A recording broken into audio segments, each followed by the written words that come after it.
Se você chegou na bolsa por agora, você tem uma dúvida que eu tenho certeza que você tem. E essa dúvida é quais ações comprar, quais os melhores setores. Essa é uma dúvida muito comum devido à grande variedade de ações listadas na bolsa e à grande variedade de setores econômicos que elas estão inseridas, tá bom?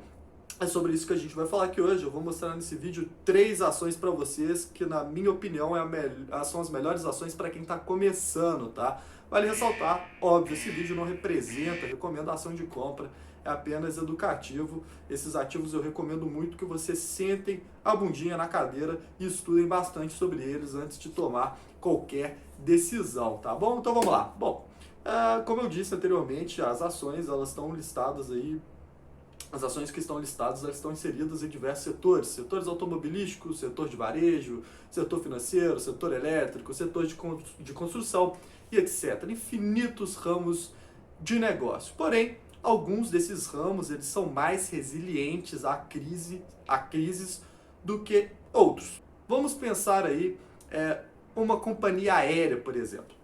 Bom, todos os custos dessa empresa, a maioria está ligado diretamente a commodities, tá bom? Desde a fabricação do avião, ela depende do preço do metal, do preço dos derivados de petróleo e desde o transporte dos passageiros, que está diretamente ligado aí ao petróleo, tá bom? Então isso quer dizer que todos os custos eles estão diretamente relacionados, primeiro, à volatilidade do preço da commodity e segundo, a variação cambial, tendo em vista que a maioria das commodities, na verdade, todas as commodities, elas são negociadas em dólar, ou seja, no Brasilzão da vida, onde a gente tem uma moeda muito fraca em relação ao dólar, isso é péssimo. E aí, quando a gente vai ver para o lado do cliente, ele está diretamente suscetível à situação econômica do país, a economia do país em questão. Ela está a pleno vapor, as pessoas tendem a viajar mais, aumentando assim as receitas da companhia, mas em momentos de crise as pessoas viajam menos, tá? Elas cortam alguns gastos supérfluos e viagens é uma delas. Ninguém viaja numa crise econômica, o que impacta diretamente aí a empresa. Eu vou mostrar alguns dados para vocês da Gol, por exemplo, que mostra direitinho como que esses ativos têm uma volatilidade gigantesca em períodos de crise. Quando a gente pega a Gol aqui, deixa eu olhar para baixo na minha colinha aqui, a Gol em setembro de 2006, ela era negociada a R$ 75, tá? E em abril de 2009 as ações estavam cotadas aí a míseros R$ 7, ou seja, o cara que era acionista da Gol lá em 2006, em 3 anos, praticamente perdeu seu patrimônio inteiro. A última crise que a gente teve do coronavírus aí, mais ou menos em janeiro de 2020, as ações da Gol elas eram cotadas a R$ 35 e no final, e aí no ápice da crise ali em março, as ações elas chegaram ao patamar de R$ 7,28. Isso aí mostra a volatilidade desses ativos em períodos de crise. Por outro lado, existem ativos de setores mais resistentes a crises, que é o caso do setor elétrico, tá bom?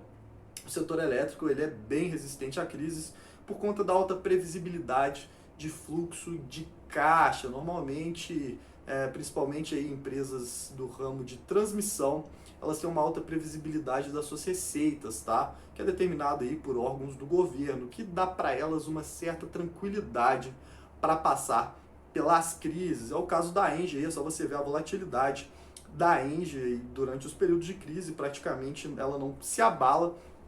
Então é um setor muito resiliente, é um setor muito massa, muito tranquilo para passar em crise.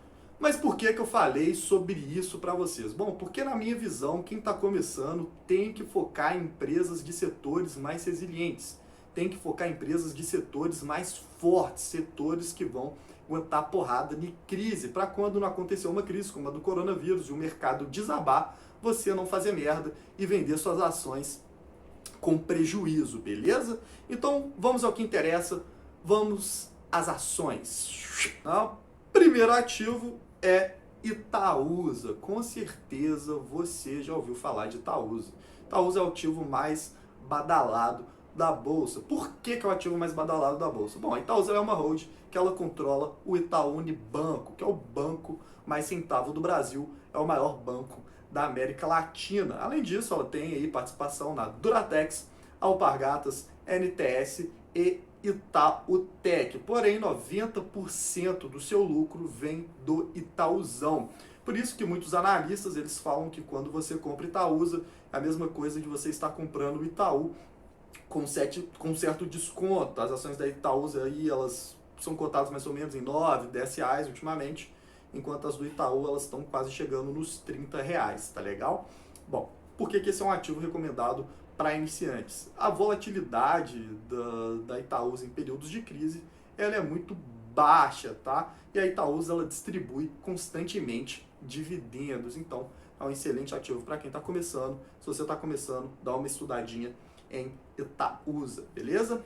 Bom, o segundo ativo é um outro ativo que eu gosto bastante, que é a Taesa. A Taesa ela está inserida aí no setor elétrico, mais específico o setor de transmissão, que como eu disse anteriormente, é o setor com a maior previsibilidade de fluxo de caixa. Mas por quê? Quando uma empresa ela entra numa licitação, atrás de uma linha de transmissão, em busca de comprar ali, né, uma linha de transmissão, ela já tem ali pré-estabelecida a receita dela por um instrumento chamado RAP, Receita Anual Permitida, que é regulado aí pela ANEEL. Então, quando você adquire, quando você ganha uma licitação no caso, e você tem o direito àquela linha de transmissão, você já sabe qual que vai ser a sua receita durante todo o período. Isso facilita 1 milhão de coisas. Você calcula melhor as margens, você calcula os seus custos e você tem uma alta previsibilidade do seu lucro. Então a Taesinha aí, em períodos de crise, ela sai sambando, tá bom? É só a gente ver o gráfico aí de cotação da Taesa, desculpa. Ela varia muito pouco, a volatilidade dela é muito baixa em épocas de crise. E, bom, e como ela tem uma alta previsibilidade dos lucros, ela distribui aí bons dividendos. Tá legal? Bom, e o terceiro ativo é um ativo muito diferente, é um ativo mais diferente do que a galera está acostumada, é a Raia Drogasil. É a maior rede de drogarias da América Latina, tá bom?